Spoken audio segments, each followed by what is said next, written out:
små. Da kommt halt die Stadt noch, ne? Und da kommt jetzt noch eine Stadt.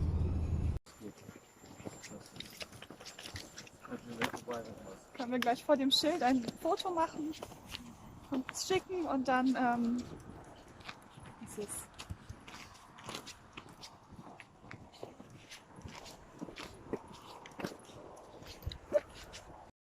Recently I've been finding myself looking back at travel pictures and footage that I took throughout the years, and my vacation in Sweden was quite the special trip, I'd say, because normally when I go on vacation, I look at the country and I visit cities and just do normal vacations. But the vacation in Sweden was my first hiking vacation, or more so trekking vacation. And when my aunt and uncle asked me to join them on the trip, I thought to myself, why not? I've been not really hiking, but I've been running a lot and also in the woods, not just on the street. So I kind of, thought I would be used to the altitude changes and going uphill and going downhill and like all of these things.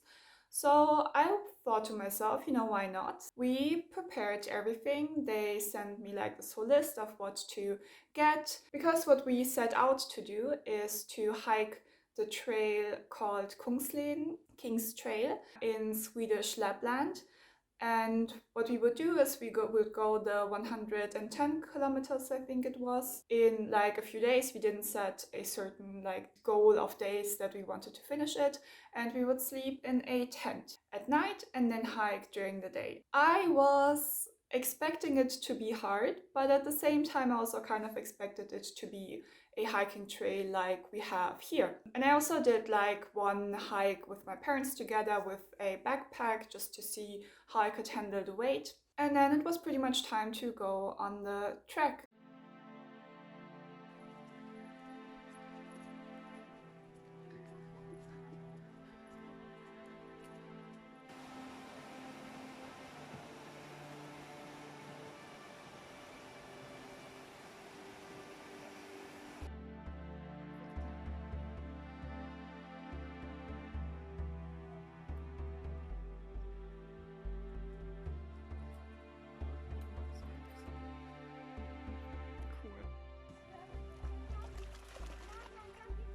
Komm hier.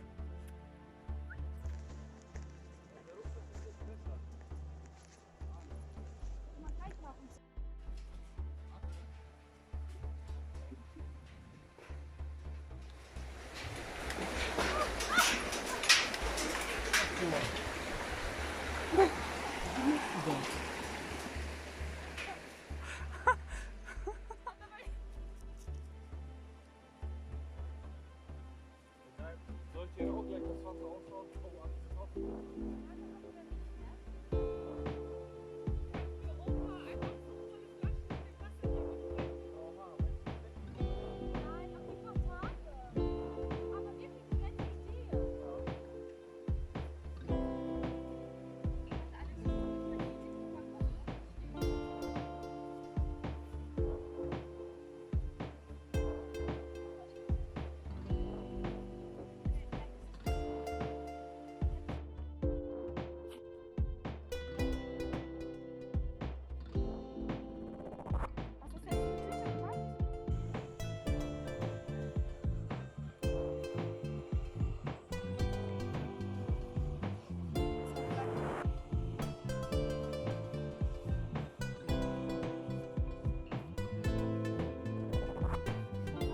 The first day was amazing. We were going through wood areas. The trees weren't too high because we were quite up high, but there were still trees every now and then the trees would break up and you would see this absolutely gorgeous mountain view. And we would pass rivers and we would sit at the riverside and have our lunch there, and it was just the most gorgeous thing I've ever seen in my entire life. And it was also quite warm. It was like I think 14 degrees. The mood was really good.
second day, we were hiking over a mountain and then we were in this valley where we spent the next 4 days in. And there were no trees at all because at that point we were too high up for trees to grow. And because we were in a valley and there were mountain ranges left and right, it was very beautiful and at the same time incredibly windy.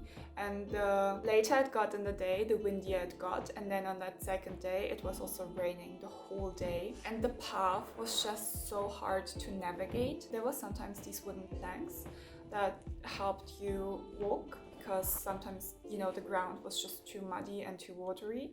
Between balancing the wood and then walking over stones, I don't know which one I preferred and which one was more taxing. It was both just very hard, but at the same time it was also very therapeutic because there was no connection whatsoever with the phone. You were just there. It was just the three of us and the dog, and sometimes we would meet other people, but because it was September and it got quite cold, like by the last day it even snowed, there weren't too many people, so it was just us. As much hardship as all of this was, it was also just very soul-searching. Sagt der Richtige, ne, Arnold? Seeing all of this incredible nature around you and at the same time knowing that you are not at all connected to the outside world and that your only way to civilization is like to walk another 50 kilometers. That was incredible. That second night was very hard because it was raining the whole day and it was very windy, so whenever we stopped to eat, there was just no way we could wait until we heat up the water to get hot food, just because by the time we would be so frozen that there was just no way of being dormant. We had to move the whole time, and then by the evening, even though we had set up the tent, it was still cold and we were wet.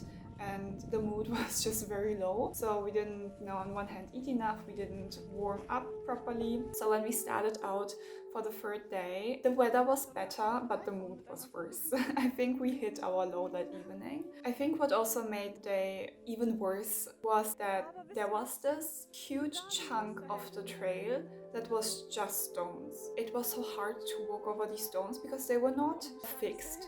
You had to really be careful where to step because the stones would move. It took us around 1 hour to walk 1 kilometer because that's how slow you would walk.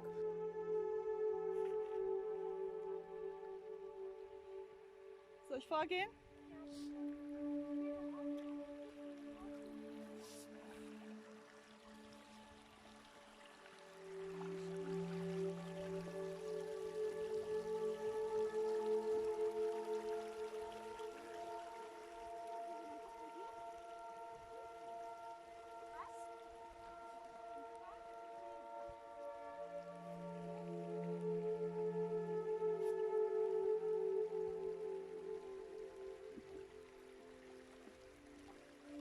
Wahrscheinlich.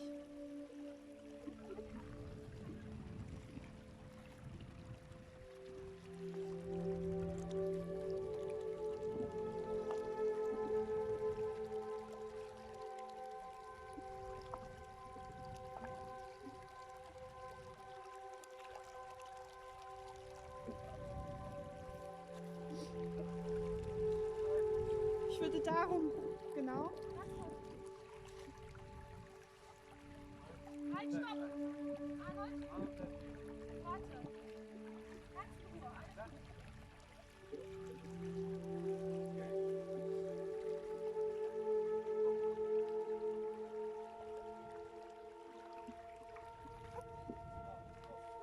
Arnold, komm her! There were also so many streams that you had to cross over, and the water would get really deep and it would be very hard to walk over. And if it were warm, it would probably be a nice change. But it was so cold that just the idea of getting wet feet or getting wet in general was so daunting. It really ate up our morale. The good thing I can say about the low point was that really we could only go up from there. That's what I thought. But then the 5th day came. But I'm getting ahead of myself. You don't have to use a tent for that trail. On the way along there are huts where you can stay, and that night we actually stayed at one of these huts. And I was so tired I couldn't even film anything. I was just so happy to have a bed. And there was a room with 3 poster beds, so 9 people could sleep in it. And there was no electricity, there was no light, but there was an oven, so we put in firewood and then turned on the oven and got warm again. And that night, on that 3rd day, was an absolute revolution. It was definitely what we needed.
The fourth day was probably my favorite day because it did snow a bit, so it was a bit colder, but every now and then the sun would break out.